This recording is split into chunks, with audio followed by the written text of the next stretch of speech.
everyone, welcome back to Obsessive Prepper AZ. Today's video, I want to discuss some concerns that I have about what is going on in our world today that is directly going to affect us here in the United States, which is already affecting us, but I want to bring that topic up to you. Now, if you follow my channel, you know I'm a prepper. If you're new to the channel, I prep, that's what I do, but I don't prep for what you see, the doomsday preppers or the zombie apocalypse. What I try to do is get your family's preps in order for any occasion, for a loss of job, your income, you don't have income coming in, medical, certain things that we've seen just recently in the last 2 years of the pandemics. We have natural disasters, things like that. That's what I try to show you how to prep. And one of the ways by building your preps that I show you is how to build your pantry up. Then once you get a solid pantry of the foods that you eat, then you can move on to longer term items like more rice, buckets of rice, maybe even MREs or your 25-year buckets of food. I don't normally tell people to go do that until your preps are in your pantry and you have a solid pantry. And when I say solid pantry, I'm talking about your freezer stock, foods on your shelf, everyday kind of living. And I'm not just talking about foods. You have to always think about water. You have to think about medical. One of the things that you need to think about is vitamins. So if you're not eating the right kind of foods, at least you're getting the right nutrients through vitamins and substitutes. I'm not saying that's going to make things perfect, but it's going to help you. And so you have to think about these things. So today's video is why you need to start prepping. And today, there's so much going on in our world that you see, and you've got the war, and you've got Ukraine, and you've got Russia. You can't get wheat out of Ukraine. You can't get fertilizer out of Ukraine. And you have things like India where they're not shipping wheat, and just yesterday, sugar. Now, that's to the private markets. They're still going to deal with governments and ship it. But there is a world hunger that is starting to happen. We see it in Sri Lanka. We see it in Africa. And can it happen here in the United States? Who would have ever thought there was a formula shortage, that mothers couldn't get formula? And you've got to think about things that you have to do to make sure that you can take care of your family. I do not normally do a doomsday kind of talk for my channel. I try to give as much information as I can to make you think about preps and why you should prep. But again, I am really concerned with what is happening. We have seen our shelves at the grocery stores empty, and that just had to do with, the pandemic. And you've got to really be concerned with what is going on. I watched a video with a rancher, a gentleman, that was talking about beef, the beef industry, and that his simple explanation, that I can explain it because I'm not able to do it in his terms, is that there is going to be a major shortage on beef and other things, which we already know the price has gone through the roof. And his explanation is that come the end of the year, when all these ranchers are setting up for the winter and have to worry about carrying their livestock over, they have to worry about hay. And one of the things is there's a hay shortage. We have droughts. They can't grow the hay. We don't have the fertilizers. The cost of diesel just to truck a load of hay to any rancher is through the roof now. My husband and I, when we had our flatbed truck company, we would haul loads of hay. And dollars and cents, I do not remember exactly how many gallons my husband's truck was, but it seems to me it said like $700 to fill up, and now it's like $1,100. So truckers are having to deal with that. We've got the shortages of diesel fuel. So going back to all this, and the rancher, he's not going to be able to carry the livestock through the winter because he's got to feed the livestock. He's got to take care of it. If he can't afford to feed them, he's going to have to put it out in the market before the winter comes. So he had mentioned there's going to be a glut of meat at that time. And so people are going to go, wow, we've got meat and the prices are going down. It's not going to be that. It's going to be they have to get rid of it. So we'll see that. And so that is something I'm telling you, when you start seeing prices of meat go down, go buy it, stock your freezers, can it, do those kind of things, because he says it's going to come and it's going to be right before winter time. So, you know, you've got shortages of diesels. Companies are going out of business, trucking companies, because they cannot afford to run their trucks anymore. So you're going to see all this shortage, and we still have not even caught up to the loads that are on the ports trying to get into the United States. We've got the lockdowns in China. So it's all this trickle effect that we're seeing. On top of the housing market, we've seen the prices rise. What's going to happen with that? We've got people that are going to work that can't afford their gas. $5.19 here in Arizona a gallon. It's costing us a fortune just to get to work. So my heart breaks for families with children, how you afford to go to work, pay for gas, and then have groceries. And I understand trying to prep and build your preps up for your families. So this is where it all kind of trickles down, that we are going to see major issues come this fall, this winter, first of spring. Nobody ever knows for sure what might happen or what is going to happen. But if there is a time now for me to express myself that you need to start prepping, it is now. It is now. And I've never been one to try to put fear into people to get them to prep. I am concerned. I am concerned with what is going on right now in our world.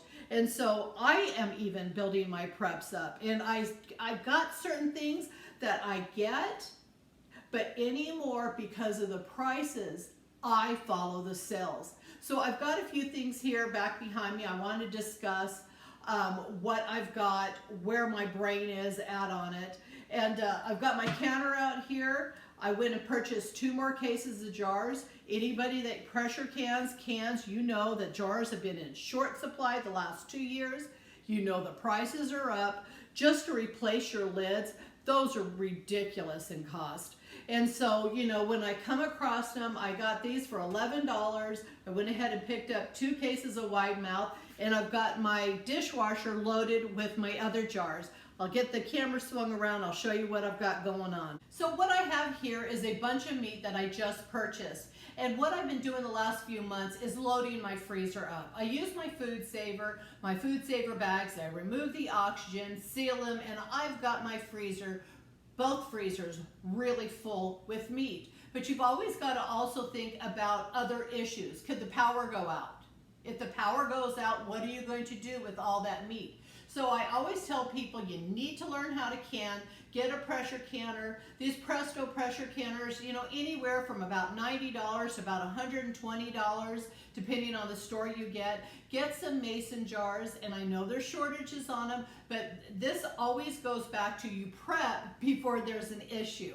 So if you have these things and you have them stored, then if you have a power outage, all you've got to do is get your canners out and start canning your meat and make them shelf stable. So you say, well, if you have no power, as a prepper in our mindset, what do you do next? You should have some kind of grill or stove that has propane that you can use your canner. And if you don't have that, if you can build a fire and maintain that fire so that you can keep that 11 pounds of pressure, you can pressure can that away.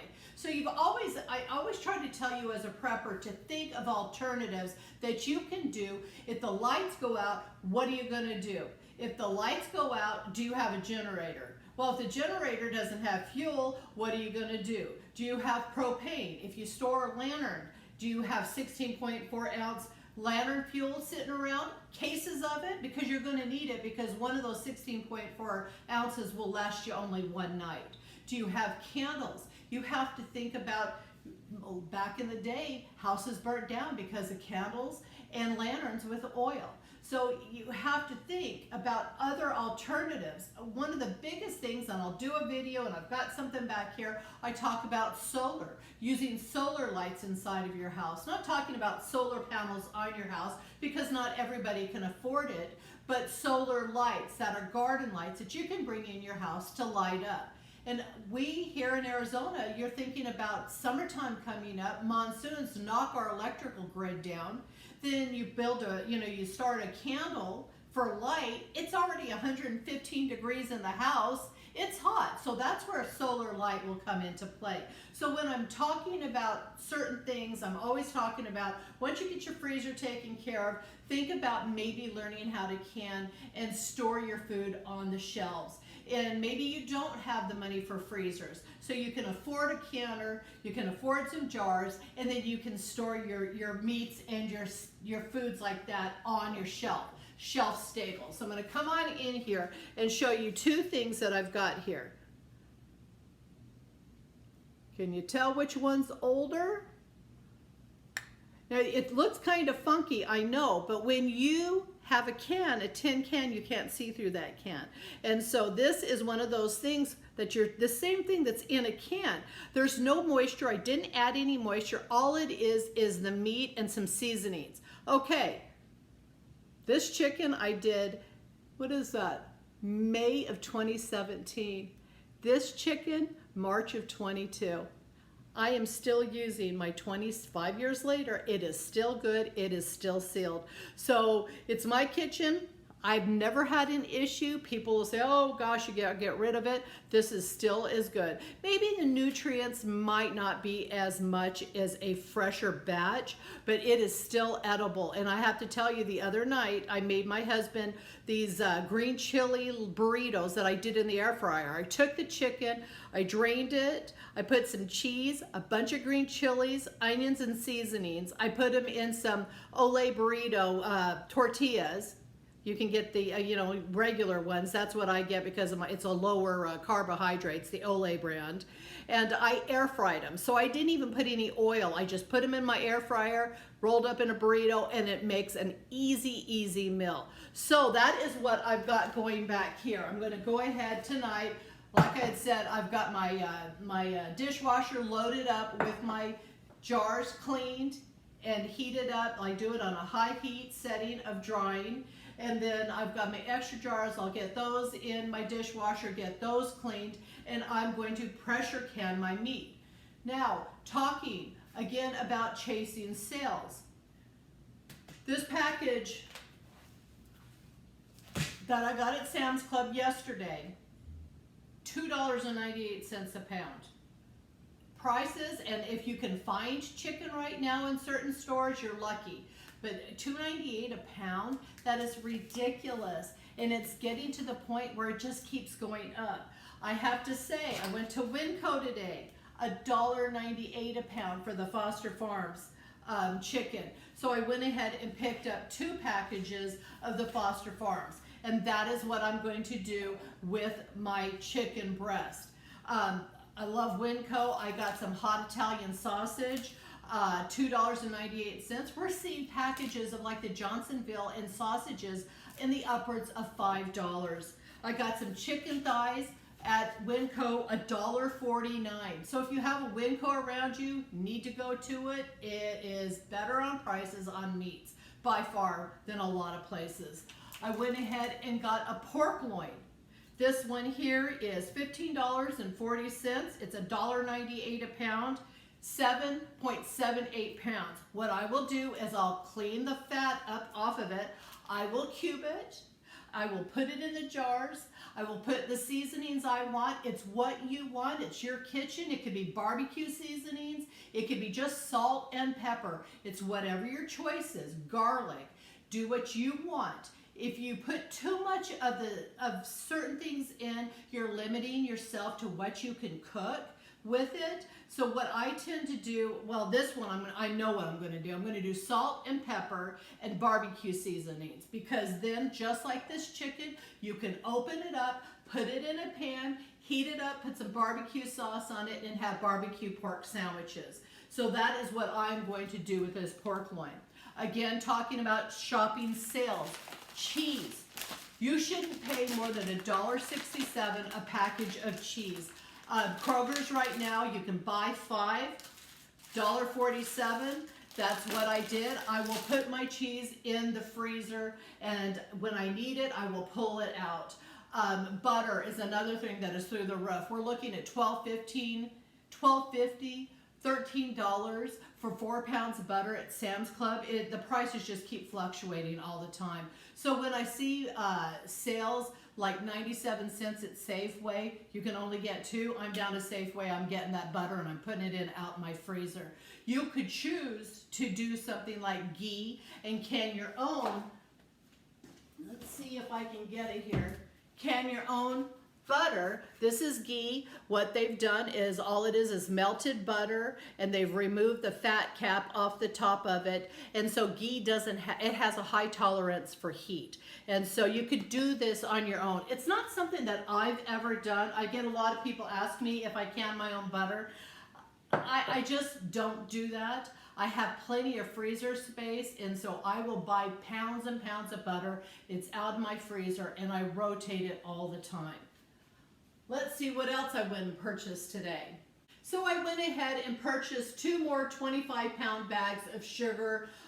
You know, I read the article on India. I know that we supply our own sugar cane, sugar beets in the United States, but you've got to think about if certain major suppliers of wheat and sugar are keeping it for their own country, then other countries that used to get that are going to come to our supply and start pulling more from it. So possibly a shortage on sugar. So I went ahead and purchased 50 more pounds.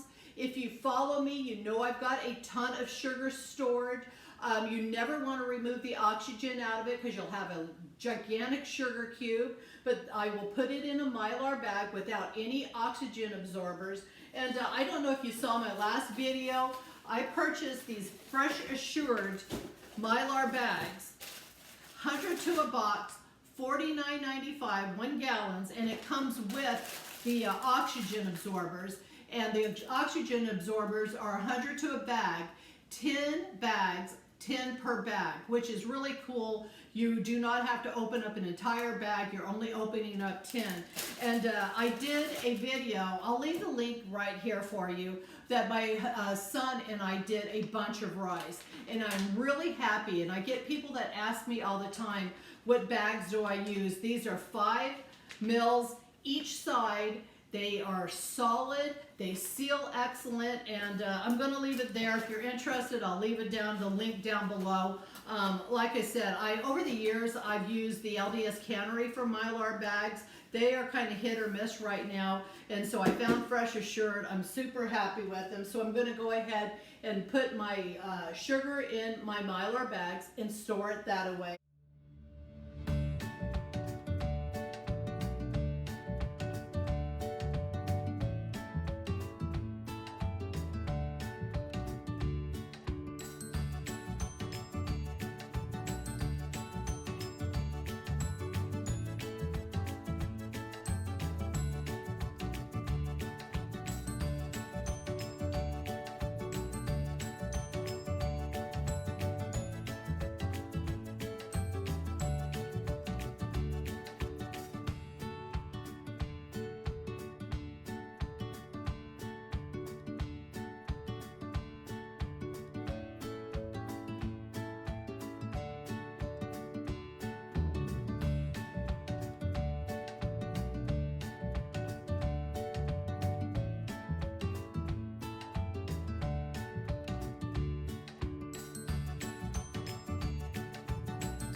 I follow the cells again. I don't eat a ton of the Ken salad dressings, but they had them 5 for, I don't even remember what it was, like $1.49 at Kroger. So I went ahead and picked up 5 of those. I have got brown rice back here and quinoa. With my husband being a diabetic, I have a ton of white rice, but I'm trying to focus more in on brown rice's quinoa. Now you have to understand, longest shelf life is white rice. It sucks, I know it. You can get 25 years plus on white rice, and you're wanting to eat healthy, but in a doomsday scenario, if you have white rice, you're going to be happy. So if you're going to store things like your brown rice, your quinoa, you want to make sure you rotate it. Or you need to put it out in the freezer or in a refrigerator. It'll store longer because the hull on the outside will make it go rancid. So like what I will do is I'll go to Trader Joe's. I really like their multicolor quinoa from Trader Joe's. Love this stuff. And brown rice, I will make my own jars up, and let me get to it and I'll show you what I do here. Kind of like my own rice-a-roni, but it is brown rice and quinoa, and I tell you what you need to do with it. And this is how I store it. I normally have several jars just in my pantry. Because I'm buying a lot more, I think what I'm going to do is take it and seal it in the jars, and then I'm going to put it out in my refrigerator. That way, if the oxygen is out, you're not going to get any moisture in it, and I know for a fact I can store it much longer. And right now, when I'm saying I want to store food, good food, I'm looking what I want to store for at least 2 years, possibly 3. I'm not looking, I've already got my long-term food set up. I'm looking for healthier alternatives for my husband, because it's going to be a critical 3 months, 6 months, 9 months, possibly a year, 2 years of what is going to happen with food shortages. So just this is another option for you for healthier options. I know it's not 100%, but it's better than the white rice. I have been purchasing a lot of the chickpea pasta. This does not spike my husband's glucose. I've got a ton of pasta. If you see my videos, I've got a ton of white wheat pasta stored, but I'm trying to store more healthier alternatives for my husband. So I'll buy the Bonza on sale when it's on sale. This Barilla, if you have issues with diabetics, your carbs, things like that, try this chickpea pasta. I actually made a tuna casserole with just the chicken pasta, the rotini. Turned out great. So it's a great substitute. Only thing difference is it's grainy. When you eat it, it's a little grainier. If you can get past that in your mind, it's a great alternative. I was at the dollar store. I picked up 5 cans of tomato soup for 99 cents. These are the larger cans, the 14.3 ounce cans, 99 cents. If you watch Campbell's soups, when I was a kid, they were 25 cents for tomato soup. Now you're looking at 99 cents plus, but I went ahead. This is an old favorite of mine. Sometimes when I need a comfort food, I eat a grilled cheese and tomato soup, but always good to have in your preps. You can put it in your rice. You can make different meals from any of your soups, your cream of mushrooms, your cream of chickens. You get the idea. The last thing I'm going to talk about, and I will do a video on it, I always try to remind people this time of year, especially in areas that you can have power outages. And if you look at the news, they are calling for major power outages across the West. We're talking Texas, Arizona, New Mexico, California, because we have so much heat. Also, I just read a comment today in Arizona, they're expecting higher monsoon season. Hopefully that'll bring in more rain for us, because I don't even know when our last measurable rain was. So if that happens, you have a lot of wind and you have the possibility of power outages. And that's where I was talking about like solar lights. So if you want to see this video, we'll look for it in a day or two. I will talk about having solar lights and different alternatives. But I'm always, this was $20. It's 12 different lights, small ones and big ones, and you can put them in your sconces inside your house, in mason jars. I've got tons of video. I preach solar. I actually love solar. And I'm also going to do a review on a new light. I'm sure some of you have come across it, I believe it's Endurance lights. I got one. I think it's going to be great for my preps in case there's a power outage. So keep an eye out for those videos. Again, why you need to start prepping. I hope I didn't run on too much. I hope you enjoyed this video. If you did, please subscribe. And if you want to be notified for future videos, ring the bell. Have a blessed day.